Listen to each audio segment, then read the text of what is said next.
Assetto Corsa, your racing simulator. Well, while there is plenty of racing to be gone on with here, for me this is more of a track day simulator, and a great one at that. Plenty of iconic cars, plenty of iconic laser scan tracks, and the most realistic car and racing physics I've seen in any game or simulator on the PC so far. If you're into your car games or simulators and you like it realistic, you should check this out if you haven't already. But today we're going to be looking at a new DLC for it called the Dream Pack 1, which brings you the legendary Nürburgring and 3 new game modes to try out on it. You've got the track, the full Nordschleife, which is 20 something miles of 100 and something corners. Fucking awesome, I love this track. Basically you can just loop that round with the racing line. You have an endurance mode, which is racing on it, and it's hard. It's endurance. And you have the tourist mode, which is the bridge to gantry mode, which is simulating how it would be if you was to turn up there and experience the track in your own car. So what we're going to do is a full lap of it in that mode and do a showcase of all the new cars. Okay then folks, this is how you would start a lap on tourist mode. You go through those turnstiles, down this short little lane, and through the makeshift chicane, and then you are on course for the bridge, where of course you will start your lap time. The laps are from the bridge to the gantry, and as we go underneath this bridge, the lap time will start. And it will end when you've done a lap and come back round and gone underneath the gantry. Come back through the turnstiles. So, starting off with the Alfa Romeo 4C. Ironically enough, this is the car that I liked the least. I believe that this is the only car in the Dream Pack that is an original road car. It's not a racing version of a car, and it's not a track day car. It's actually the road version of it, and boy can you tell. It understeers, it doesn't accelerate as good as the other cars, and while it does look and sound good, it sounds like you've got, you know, decent glass, decent padding. It just feels like it doesn't belong on the track as well as the other cars. But it's modelled beautifully, and for all I know, because I've never driven any of the cars on this track, it probably is very close to the real thing. Moving on to the Alfa Romeo 155 Ti V693, this car is the complete opposite. It belongs on this track. It begs to be on this track. It is beautiful. I love this. This is my go-to car. It's got so much character and personality. It's, as you can see from the dash, it's stripped out, it's lightweight, and you can tell when you're driving it.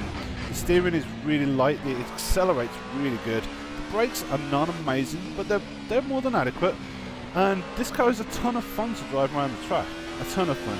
And it's a great car to get used to the track and get used to some high-speed corners and really pushing the car through the corners. It's a bit more forgiving than some of the more high-end cars as well, and I really enjoy driving this car around the track.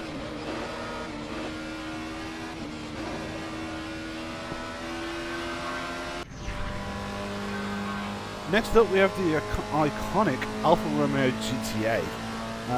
This car is, it looks and sounds great, as they all do, but I've found that this car is better suited to a mid to high end, somewhere in the mid range.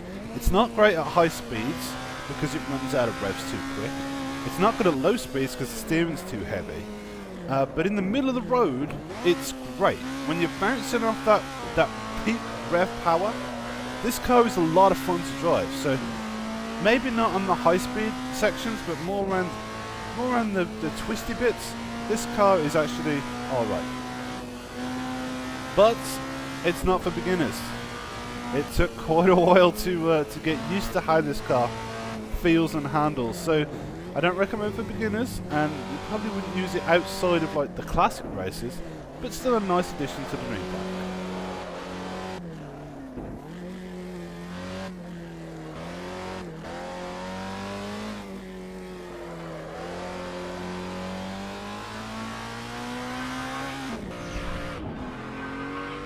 Next up we have the BMW M235i race car, and this is the car that I recommend that you all start with if you've never played this game before, or the simulator before even. This car is really good because it corners flat. There's no roll to it whatsoever. You can see the big roll cage in the dash. It handles great, it accelerates great, it sounds good, you get a lot of feedback, and it's probably one of the most forgiving cars for the speed that it goes at in the game, I highly recommend that you begin with this car. It's it'll definitely give you a good feel for what you do, and it's nice on this track, all the way, even at high speeds and at low speeds. It's placed well on this track.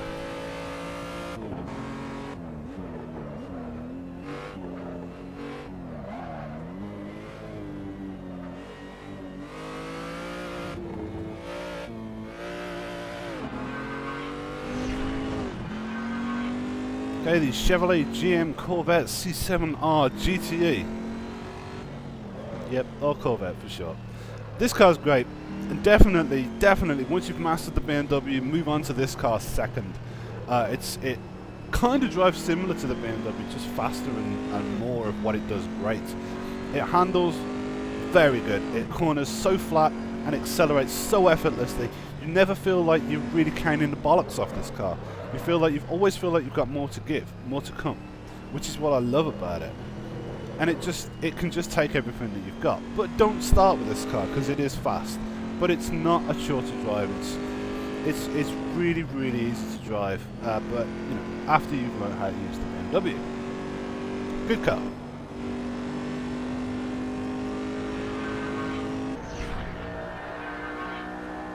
Okay, so once you've mastered the Corvette, up in the ante slightly is the McLaren P1. And this car is the silkiest, smoothest car, not just on this Dream Pack, but I'd say probably in the whole Assetto Corsa garage. It's just effortless. It accelerates so sublimely and so smoothly. It stops fucking great. It sounds great. It's really easy to drive, and it doesn't like throw you out in corners and stuff. It's just a real nice car. I can't recommend it to beginners because of how fast it is. It's almost the fastest car here, but it is definitely really easy to drive and a nice addition after you finish with the Corvette.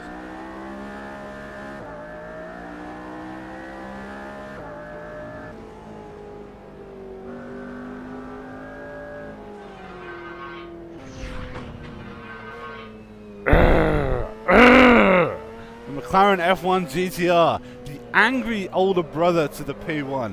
This car is great. It's definitely a step up from the P1. I'm not going to say that it's faster, but it's angrier. It shouts at you. It's harder to drive. It definitely demands more attention in the corners, and it's stripped out. It's even lighter. It's not got a dashboard or anything. It demands that you throw 100% attention on it, and if you do, it's really rewarding. You can take so much speed. Look, we're halfway in the red range, and it just feels like you're running out of road. Awesome car. But do not start with this car. Not for beginners. Advanced, definitely an advanced car.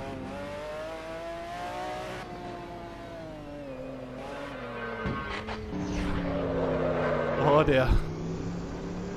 Oh dear. Oh, the Mercedes C9 is hands down the fastest car in the Dream Pack.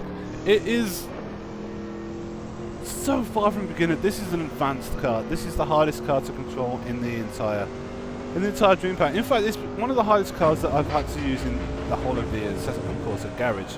I'm finding it hard to keep it on the track just doing this little demo, but it is hugely rewarding. Hugely rewarding. When you throw this car around the corner and it sticks, you'll have the biggest grin on your face. It feels great. It really does feel great. Full of adrenaline, this car is, but not for beginners. Get plenty of experience before you try and tame this pony.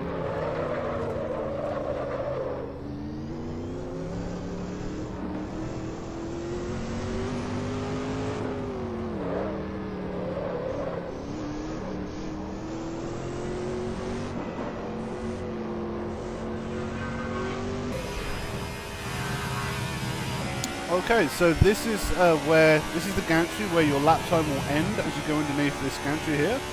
Lap time ends, and you go back through the turnstiles, and you start all over again, as you'll see. So let's talk a little bit about the Mercedes 190 2.516 Evo 2. Along with the Alfa 155, this car is one of my favourites. I love the touring cars. I love the fact that they're stripped out, lightweight, versions of everyday cars that you might see on the road, and they just go like stink. They've got really sensitive steering. They sound like they're screaming at you. I mean, this one revs to 10,000. It's like revving like a bike. As you can see, go back to the sound styles, go again. Yeah, it revs really high and it goes like stink. This one is probably a little bit more sorted, a little bit tighter than the Alfa, but I would put them on a par. They're both a lot of fun, loads of personality, and great on this track.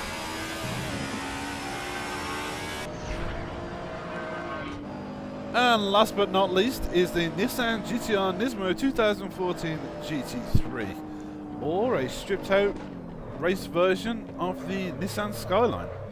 And as you would expect from a Nissan Skyline, it grips like a bastard, accelerates like a fucking bullet, and is in complete control. This car makes you feel like it is taking you for a ride and not the other way around.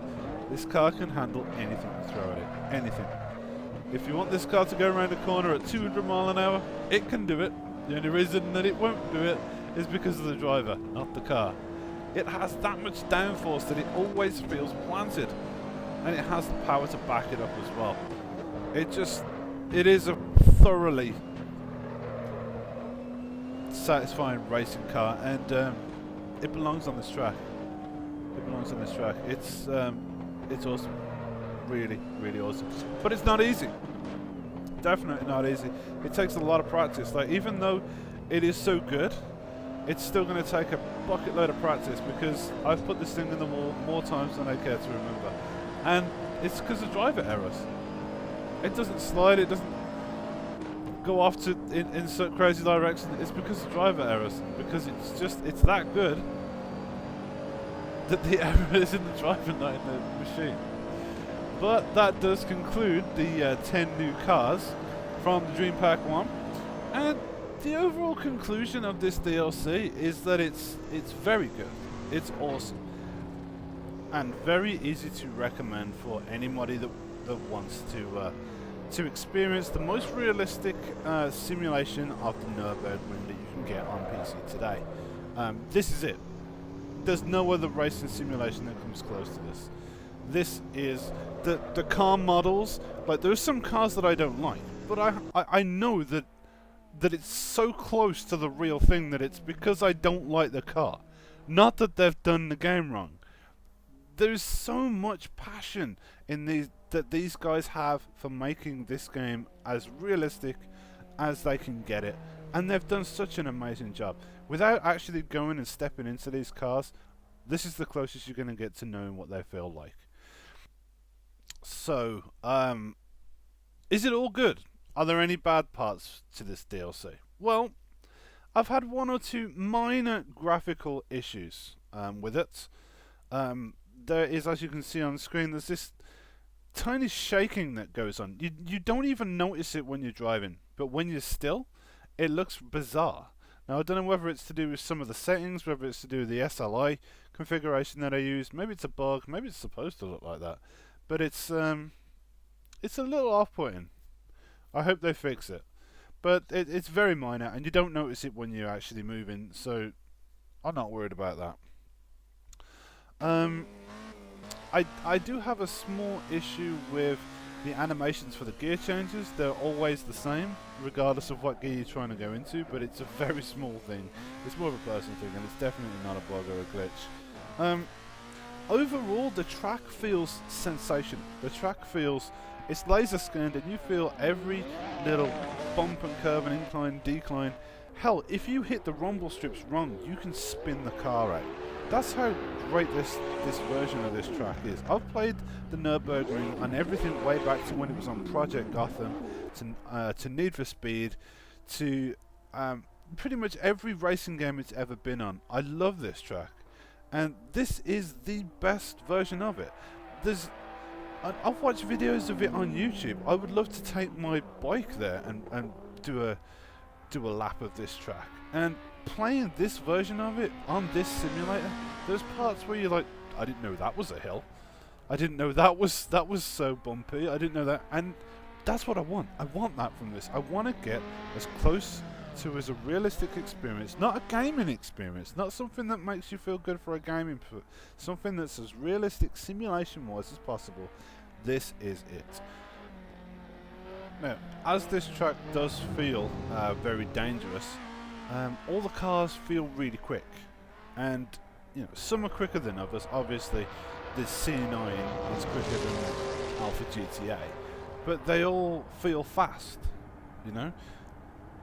Some cars feel faster than others, but the sense of speed is slightly off for me. It feels, the sense of speed feels a tiny little bit detached, a tiny little bit arcadey, just to give you more of a sensation, more of a thrill than you're actually getting. But it's only minor. Believe me, there's still a lot of satisfaction and a lot of simulation going on here, and it's the closest thing that you're going to get to actually being on the Nürburgring. Okay, so that has been my first impressions slash car showcase slash mini review of Assetto Corsa DLC Dream Pack number 1.